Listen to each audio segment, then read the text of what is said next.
é só para lembrar, então, eles fizeram a pergunta para ele, né? Falando que ia convocá-lo, tal, tal. Então, vou repetir a resposta dele, que não é longa. Caro amigo e digno mestre, vossa boa lembrança e vossos testemunhos de simpatia me sensibilizaram bastante.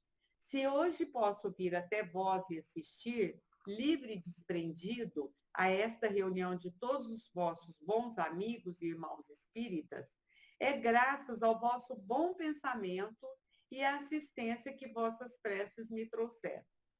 Como dizia com justeza o meu jovem secretário, eu estava muito impaciente para me comunicar.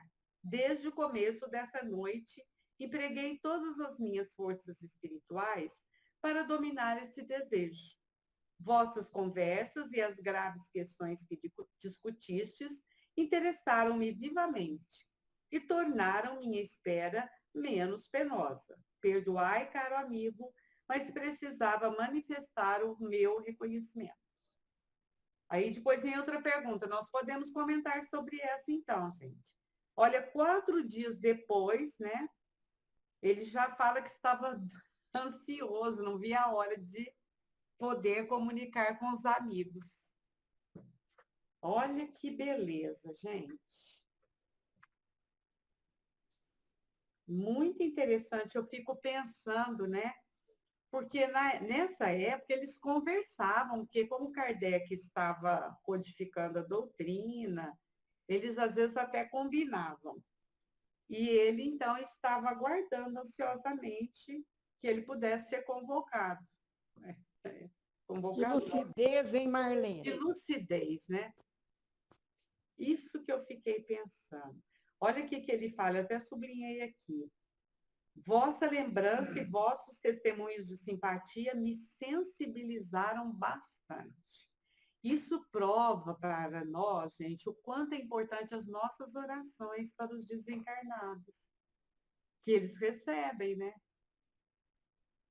Ô, Então, Marlene, fala. e também esses espíritos lúcidos assim, eles têm certeza, né, da vida futura, que a vida continua, que a vida não... Eles não têm dúvida alguma, né? Não é isso? É isso mesmo. E veja que ele não entrou em sofrimento nenhum, não teve uma perturbação. Meu Senhor, que maravilha isso! Por quê?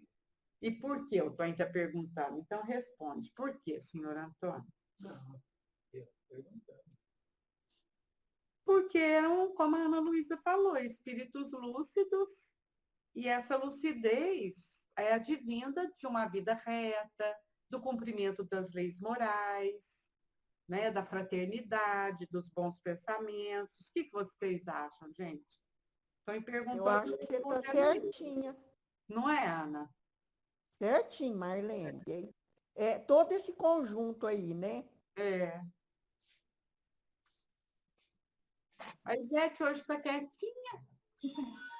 Eu estou aqui enxugando meu cabelo, que está muito molhado, mas daqui a pouco eu apareço. Não, mas você está ouvindo, né? Estou ouvindo. Eu estou sentada aqui de frente ao computador, mas enxugando o cabelo. Então tá bom. Agora, o amigo dele vai fazer outra pergunta, quer ver? Inicialmente, dizei como vos encontrais no mundo dos espíritos. Ao mesmo tempo, tende a bondade de descrever o trabalho da separação, as sensações desse momento, bem como o tempo necessário para recobrares a razão. Olha, foi no ponto, né? Conta aí para nós, como é que foi seu desprendimento? Ô, Marleninha, deixa eu só perguntar uma coisa antes de ouvir a resposta. Ele desencarnou do quê? Foi doença? Aqui não fala. Não foi nada, pelo visto foi morte natural, vamos dizer assim, né? Não foi nada brusco, né? Desencarnou não fala, não. Tá. Só fala que na véspera do enterro, sonâmbulo lúcido e ótimo vidente, não fala. Então, vamos lá. O amigo perguntou isso para ele. Como que foi a separação, né? Esse momento foi difícil para você, né? Você demorou para recobrar a razão? Pergunta isso para ele. Olha o que ele vai responder. Estou tão feliz quanto se pode ser. Olha que maravilha, gente. Quando vemos se confirmarem plenamente todos os pensamentos secretos que se pode ter emitido sobre uma doutrina consoladora e reparadora. Quer dizer, ele conhecia a doutrina, né? Sou feliz, sim, porque agora vejo sem qualquer obstáculo desdobrar-se à minha frente o futuro da ciência e da filosofia espíritas. Afastemos, porém, essas digressões inoportunas. Virei novamente vos entreter a respeito, sabendo que minha presença vos dará tanto prazer quanto eu mesmo experimento em vos visitar. Agora ele vai falar do desligamento. O desligamento foi muito rápido, mais rápido do que meu pouco mérito permitia esperar. Fui auxiliado poderosamente por vosso concurso, e vosso sonâmbulo vos deu uma ideia muito clara do fenômeno da separação, para que eu insista na mesma tecla. Era uma sorte de oscilação intermitente, uma espécie de arrebatamento em dois sentidos opostos. O espírito triunfou, já que estou aqui. Só deixei o corpo completamente quando ele baixou à terra. Vim convosco. Bom, ele conta, então, que deixou o corpo mesmo na hora que sepultaram, né? Mas ele está super tranquilo, né? Para ele não teve problema nenhum aqui. Olha lá, o desligamento foi muito rápido, mais rápido do que meu pouco mérito permitia esperar. E ele ainda fala, eu não tinha mérito, né? Próprio dos espíritos esclarecidos, né? Acha que não tem mérito, mas tinha, né, gente? Nós sabemos que ele tinha. E ele fala que foi tranquilo. O que vocês acham disso? Quem quer desencarnar assim? Eu quero. Acho que todo mundo quer, né, Marlene? Todo mundo, né, Ana? Mas precisa ter essa certeza da continuidade da vida, eu acredito. Senão Verdade. não tem essa lucidez, não. É o que ele fala aqui, né, Ana Luísa? Olha aqui, a Ana Luísa lembrou bem, quer ver? Virei... Não, como que é? Ele falou assim, sou feliz sim, porque agora vejo em qualquer obstáculo desdobrar-se à minha frente o futuro da ciência e da filosofia espíritas. Quer dizer, ele tinha conhecimento, só confirmou agora. Mas eu concordo com a Ana Luísa, é isso mesmo. Quando você tem a clareza, facilita muito, né? Quer ver? Vou dar o exemplo da Ana Luísa. Ela está aí sofrendo essas dores intermitentes, ela fala, não posso passar o pente aqui, assim, que dói, mas nem parece que vai doer, porque ela está falando com tanta naturalidade, né? Eu até já estou acostumando a conviver com essa dor. E o interessante, Marlene, é que é como se eu estivesse anestesiada nessa parte, na testa, na pálpebra, certo? Sei. Quando você toma anestesia de dente, entendi. É aquilo ali. Porque o nervo desencapa, né? Então, e ele demora para reconstituir. Interessante. É demorado,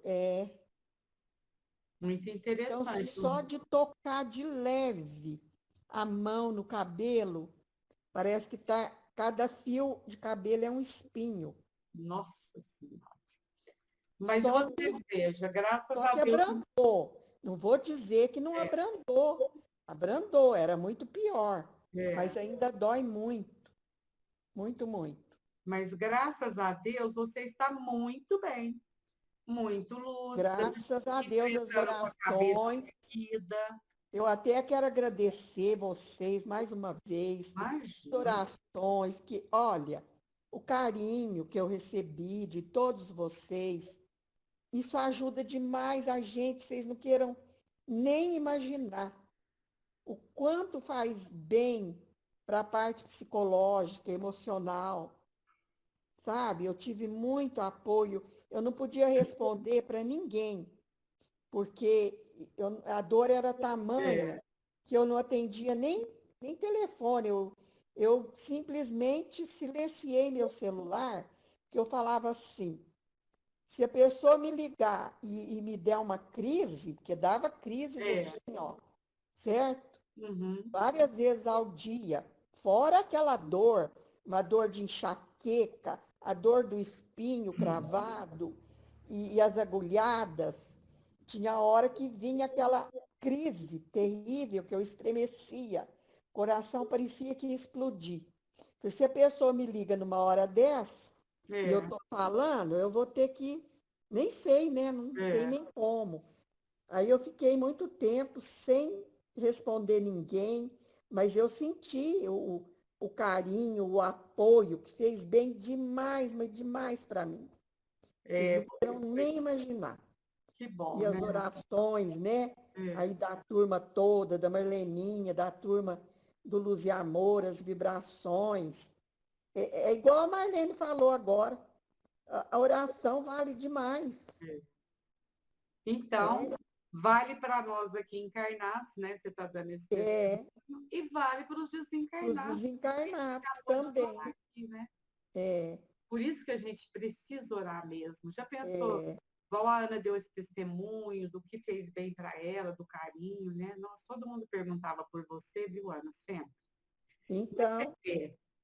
No plano espiritual, a gente recebendo essas orações também, né, gente? Deve ser. Faz bem demais, né? Faz bem demais. É um lenitivo para a alma, né? É um lenitivo mesmo. E isso aí me fez lembrar de Sócrates, né? Uhum. Ele tinha tanta certeza da continuidade da vida, que ele não temeu nada diante da morte, não teve, ele nem titubeou, ele bebeu a cicuta, né? E ofereceram para ele fugir, os amigos arrumaram para ele fugir, ele falou, não, eu tenho que cumprir isso aí e vou cumprir. E eu não vou fugir, não. E tomou a cicuta tranquilo. E ainda falou para o amigo dele, olha, vai lá e paga a promessa lá pro galo, lá, dá o galo lá acho que é pro Esculápio, o deus deles lá, né? Porque eles costumavam sacrificar um galo para Esculápio. Mas foi muito interessante esse momento da morte dele, né? Mas ele tinha uma certeza absoluta da vida futura, que a vida continua, que a verdadeira vida é a vida espiritual. É verdade. Isso aí que você está falando é muito interessante. Você vê, a gente sabe, né? Mas às vezes na hora H afina. Então tem que dar o testemunho mesmo. Bem lembrado o exemplo de Sócrates. Aí vamos ver, gente, outra pergunta. Que pensais, olha que interessante, do serviço prestado nos vossos funerais? Até isso perguntou para ele. Julguei um dever estar presente.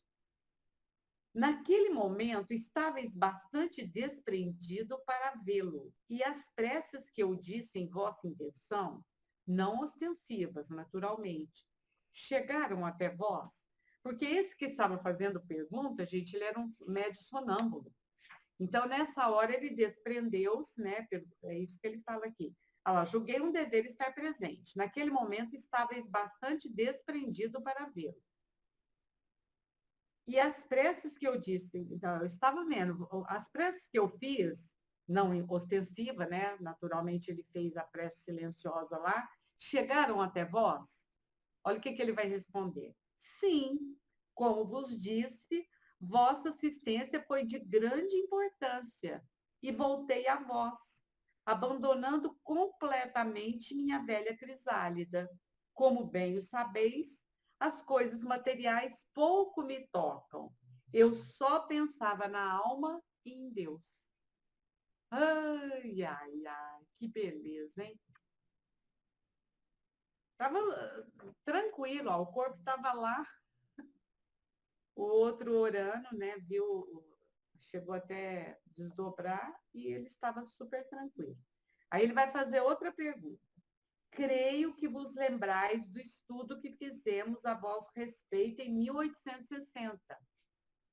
Ele desencarnou em 1865.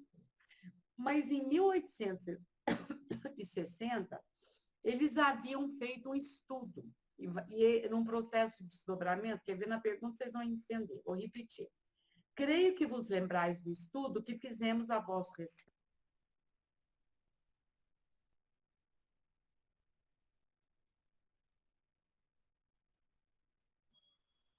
O microfone fechou novamente. Gente, o que está acontecendo? Estou ainda fechando sem encostar em nada. Tira o mouse de lá. Ah, tá certo. Vou repetir. Creio que vos lembrais do estudo que fizemos a vosso respeito em 1860, isto é, 5 anos atrás. Nessa ocasião, quando ainda estáveis entre vós, o vosso espírito desprendeu-se para vir conversar conosco. Podeis escrever-nos da melhor forma possível a diferença existente entre o vosso desprendimento atual e o de então? Eu sei que vocês entenderam, mas só para reforçar. Quando, em 1860, 5 anos antes dele desencarnar, eles fizeram uma experiência. Eles estavam num determinado lugar, esse grupo, né, esse amigo, fizeram uma invocação. E ele veio, estava encarnado, mas num processo de desprendimento, ele veio estar com os amigos. E aí esse amigo pergunta assim para ele, você viu diferença naquela época que você estava encarnado e agora? Todos vocês sabem que é possível a gente fazer isso, né? É possível. Com certeza eles haviam combinado, ó, nós vamos fazer uma invocação e você vem. Aí está perguntando para ele, você notou diferença de quando você estava encarnado e agora desencarnado? Aí ele vai responder assim, sim, eu certamente me lembro dessa experiência. Mas que diferença entre o meu estado de então e o de hoje? Ele fala, teve muita diferença. Vamos ver por que teve tanta diferença. Naquele tempo, a matéria ainda me constrangia com a sua malha inflexível. Eu queria me desligar de maneira mais absoluta e não podia. Hoje estou livre. Um vasto campo, o do desconhecido, abre-se à minha frente. E com a vossa ajuda e a dos espíritos bons, aos quais me recomendo, espero avançar-me e me compenetrar o mais rapidamente possível dos sentimentos que devo experimentar e dos atos que preciso realizar para suportar as provações e merecer a recompensa. Que majestade, que grandeza! É quase um sentimento de temor que predomina, porquanto fracos como somos, queremos fixar as sublimes claridades. Olha que testemunho bonito e uma lição para nós. Quando ele foi invocado, ele estava encarnado, o amigo pergunta, você viu diferença? Ele falou, e vi muito. Porque naquela época, eu ainda estava preso. Quer dizer, houve o processo, né? Ele se desprendeu num processo sonambúrico, ele foi lá e conversou. A gente sabe que tudo isso é possível. Mas ele fala assim, eu não tenho nem dúvida que hoje é mais fácil. Porque hoje eu estou livre. Vocês querem comentar, gente, sobre isso? Eu acho bastante interessante.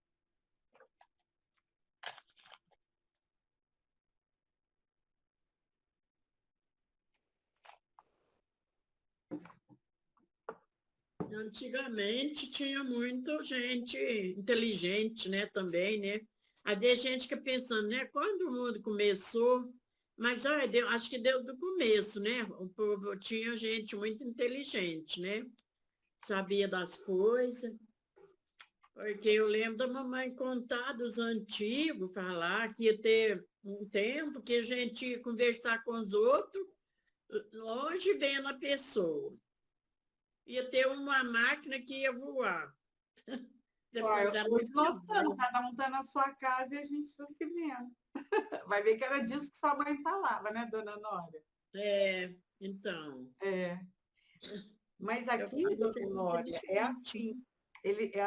Ele, quando estava encarnado, no processo de experiência, de estudo, que Kardec fazia esses estudos, essas experiências. Talvez eles tivessem até combinado, olha, nós vamos te invocar, né? E aí eles fazem, e ele vai, ele conversa, ele dá um testemunho num processo de desdobramento espiritual, que é isso que a gente chama. Só que aí o amigo pergunta, você lembra dessa época? Ele falou, eu me lembro. Aí o amigo pergunta, e você acha que foi mais difícil naquela época do que agora? Ele falou, foi. Mas isso é fácil da gente entender, porque ele estava encarnado, né? E agora desencarnado, é claro. Ele fala aqui, olha a expressão que ele usa. Hoje sou livre. Naquela época, ele não estava livre. Então, conseguiu manifestar? Conseguiu. Conseguiu dar depoimento? Conseguiu. Mas não com a mesma facilidade que agora. Querem comentar, gente? Podem comentar. Vale a pena aí, se vocês quiserem falar. É muito interessante, né, Marlene? É, Vai se libertando aos poucos, né? Porque lá no mundo espiritual, a gente também evolui, né? Não é só aqui. exatamente.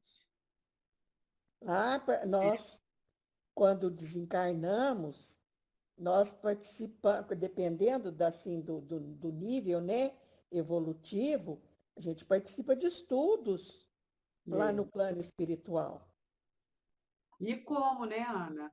É, Eu acho que até com mais muito mais esclarecimento e lucidez, né? isso mesmo. Porque a visão é outra. A visão do espírito é outra. Abre-se um grande horizonte, né? Eu penso, É, né? porque a matéria, ela embaça um pouco, né? Vamos dizer assim. Ah, embaça, né? O espírito, assim, o corpo acaba sendo uma prisão. Acaba sendo, limita um pouco, né? É só, Mais, eles outros falavam isso, menos, que claro, era né? uma verdadeira prisão. Mas é uma prisão. A gente está presinha aqui no corpo, e o corpo tem limites, né? Tanto tem limites, gente.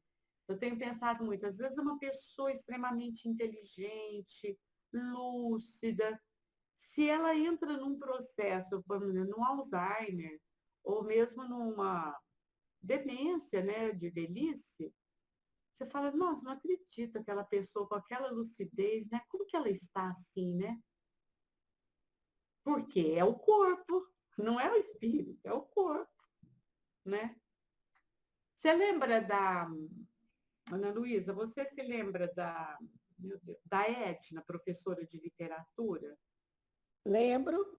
Uma moça, assim, é moça, porque ela é nova, hoje ela tem uns 60 anos, ela é bem mais É, nova que a Ana e do que eu. Mas uma moça, uma professora primorosa, né? Fazia análise de livros, declamava poesia, uma coisa maravilhosa. Está num processo assim de Alzheimer, não lembra de engraçado, Marlene, que está dando tanto em gente mais nova, né? Então, Eu fiquei sabendo também de uma professora de português. Eu até licionei com ela lá no Monteiro Lobato. Ela é inteligente também, toca piano, uma beleza, sabe? Fazia cada teatro com os meninos. Ela fazia a peça, ensaiava os meninos. E agora ela já está começando com Alzheimer. E a Dulce também, tia do Tonho. Ela é mais nova que eu, 1 ano. E uma inteligência lógico-matemática incrível, né? então, E está pois completamente é. já, assim, esquecida e repetitiva. Muita coisa ela não sabe mais, ela não mexe mais no celular. Que Até há coisa. pouco tempo ela mexia. É. Agora eu mando mensagem, ela nem responde. Diz que nem Ah, pega o celular. é. Então, você vê. Eu fico pensando isso. É o corpo, gente, porque o espírito continua o mesmo, né? Com a lucidez, com o conhecimento, igual a Ana Luísa falou, eu comentei dessa pessoa, mas é o corpo. Então, o corpo aprisiona, né? Agora, por que essas pessoas passam por essa experiência? Eu, pelo menos, desconheço, assim. Eu fico Mar- pensando, né? O que será, né, gente? O que É, o que que Marleninha, será, né? é? é aquele exemplo, né, do você pega o melhor pianista que existe no mundo, mas você dá um piano quebrado, Então, ele não consegue tocar direito, né? Então verdade. você pega lá um espírito e pega um corpo que não consegue, né? Igual do Alzheimer, que é um problema ali no cérebro, né? É a É, mesma coisa meu filhado, né? Meu sobrinho que tem autismo, né? é, E não se sabe ainda exatamente, né, o motivo do autismo, né? Se acredita que seja genético, mas é um problema ali no cérebro também. Então o espírito dele não consegue dizer, vamos dizer assim, é, expressado do jeito que teria que ser, porque o cérebro impede, né?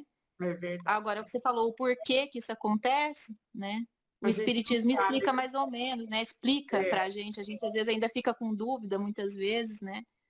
É, Por quê? Mas tem um porquê, né? tem, sempre tem, né? É isso aí. E você sabia que a Luísa desencarnou, Ana? A irmã da A Dulce? Luzia, É, domingo. a Luzia eu fiquei sabendo, Ah, tá. porque a Natasha, Hum. a minha físio, era físio dela. Ah, certo. E diz que a Dulce tá assim, ó. Ai, a minha irmã morreu, mas quando foi mesmo que ela morreu? Tadinha. Não sabe nem quando foi mais. É, judiação. E aí a Ana Luísa falou, ela é super inteligente. E a Luzia Estudiosa, estava sofrendo muito, né? tava. Luzia Muito tava. sofrida, muito. É isso mesmo. Então, vou terminar aqui, gente. Para nós, será um prazer continuarmos essa conversa sempre que o quiserdes. O entrevistador fala isso para ele. Aí ele responde assim: respondi suscitamente, sem sequência, as vossas diversas perguntas. Não exijais ainda muito do vosso fiel discípulo. Ele se considera, estudavam junto, ele se considerava discípulo desse amigo que estava entrevistando, né? Pois não estou inteiramente livre. Olha, que ele vai falar com toda a lucidez e tudo, mas também fazia 4 dias que ele tinha desencarnado, né, gente? Conversar ainda seria a minha felicidade. Meu guia modera meu entusiasmo. Olha, então aqui ele vai dar uma outra dica para nós. Alguém estava acompanhando nessa comunicação, que era o guia espiritual dele, provavelmente o anjo guardião, né? E já pude apreciar bastante a sua bondade e a sua justiça para me submeter inteiramente à decisão dele. Por mais pesar que eu sinta em ser interrompido, ele fala: olha, eu queria continuar conversando, mas meu guia falou: não, tá bom, chega, né? E ele estava confiando plenamente no seu guia, então ele aceitou. Consolo-me pensando que poderei vir muitas vezes assistir incógnito às vossas reuniões. Falarei convosco algumas vezes. Amo-vos e quero prová-lo. Entretanto, outros espíritos mais adiantados reclamam prioridade. Devo, pois, curvar-me àqueles que me permitiram dar livre curso à torrente das ideias acumuladas. Deixo-vos, amigos, e devo agradecer duplamente, não só a vós espíritas, que me chamastes, mas também ao espírito que permitiu que eu tomasse o seu lugar e que, em vida, usava o ilustre nome de Pascal. Olha, então quem ia comunicar era o Pascal, né? Aí deu espaço para ele. Aquele que foi e será sempre o mais devotado de vossos adeptos, Dr. Vinhal. Olha que bonito, né? Mas aí ele dá outra dica, né? Outro ensinamento para nós. Ele estava lá, ele estava lúcido, mas ele estava sendo amparado por um outro espírito mais evoluído, que ele chama de aquele que estava o conduzindo, né? Eu penso que seria o anjo de guarda dele. A Dalva fez uma anotação interessante aí, Marlene. Deixa eu ver, então, eu não vi. Dalva, vamos lá. Nascer, morrer, renascer e progredir sempre. Uma das maravilhas do desencarne que as amarras são desatadas e o espírito volta a operar com todas as suas potencialidades e lucidez, cada um em seu merecido tempo. Muito bem, dona Dalva. É isso aí. Essa comunicação prova bem isso, né? Prova bem isso. Marleninha, eu fico pensando agora o contrário, depois a gente vai entrar nas comunicações, né, dos espíritos. Essa semana eu fiquei pensando naquele moço que desencarnou, não sei se vocês ficaram sabendo que teve um infarte. E aí ele tinha perdido, ele tem uma filha de 5 anos, uma de 10, tinha perdido a esposa por Covid, acho que em julho, e ele desencarnou dormindo por infarto. Aí eu fiquei pensando, você viu? Estudou com o Rogério, eu fiquei pensando, gente, olha, a hora que ele chega do lado de lá, ele não tem paz, ele vai pensar nas 2 meninas que ele deixou sem a mãe. Pensei, sabe? Não tem como falar, sossega, fica aqui no mundo espiritual, curte, não existe isso, gente. Ele vai ficar pensando nas filhas, na saudade, como que as filhas vão estar sem pai, sem mãe. Então, assim, é complicado desencarne nessas situações, sim. Não sei se foi prova, o que é, mas assim, eu acredito que não é fácil para o espírito vai chegar do lado de lá. Ele pode ter o conhecimento que for, ele pode ter a evolução que for. A partir do momento nessa situação, né, uma coisa brusca, jovem, deixando 2 filhas e órfãos. A mãe desencarnou em julho, não foi? Em julho de Covid. Então, eu sei. Cristiane, você sabe que teve em 77, eu tive uma doença muito grave e não tinha cura, e eu estava assim, os médicos deram 6 meses de vida, mas não me falaram nada, não. Falaram depois que eu sarei, certo? Mas eu tinha uma preocupação tão grande, porque eu já era viúva. E a minha única preocupação era justamente isso que você falou aí. Eu parti, porque tinha hora que eu tinha a sensação de que eu ia mesmo embora, certo? Embora eu não soubesse que eu tinha 6 meses de vida só. E estou aqui até hoje. Eu tinha 30 anos naquela época. Mas a minha preocupação era justamente essa: deixar as filhas órfãs de pai e mãe. E a minha fé foi tão grande que eu consegui a cura. E estou aí até hoje, com elas.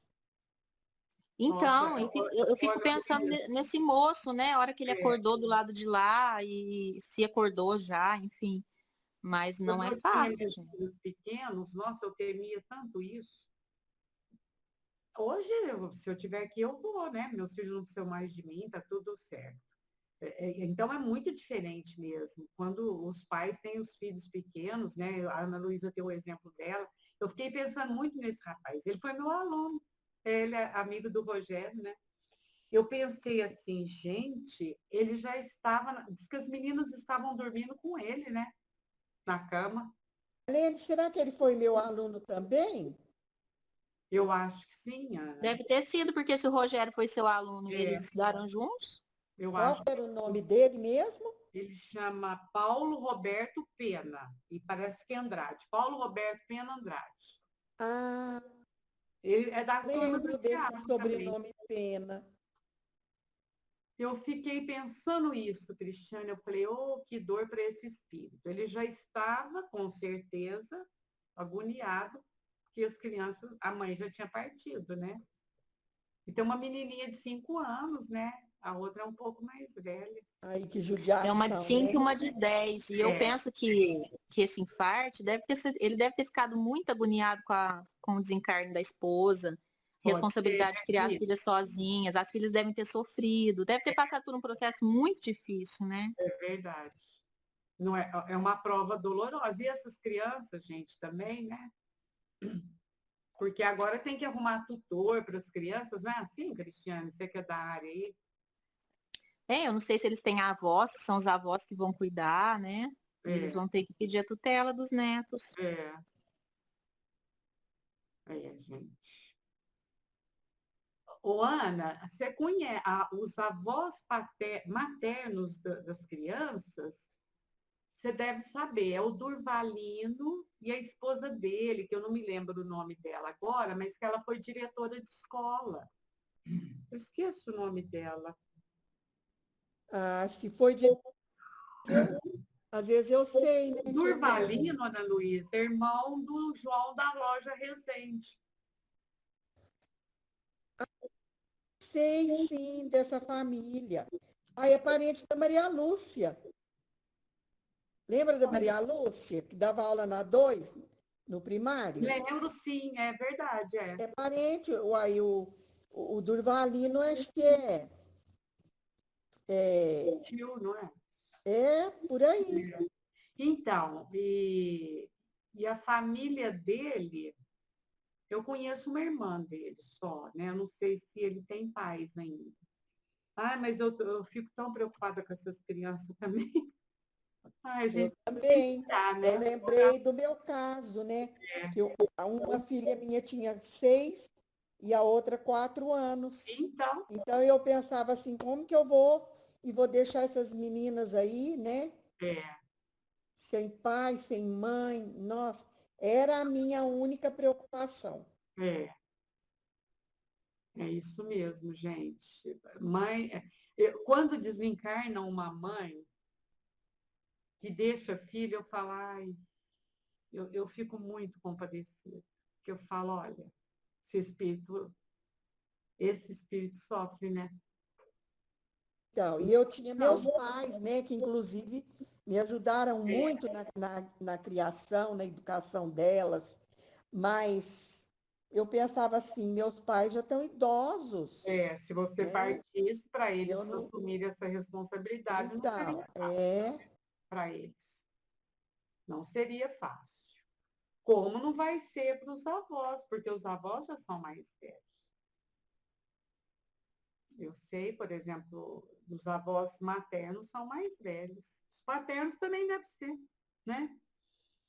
Mas Deus não desampara ninguém, né? Com certeza, essas crianças serão amparadas, mas que a gente sabe que é uma prova difícil, dificílima, né? Para as crianças, para os pais que partiram, né?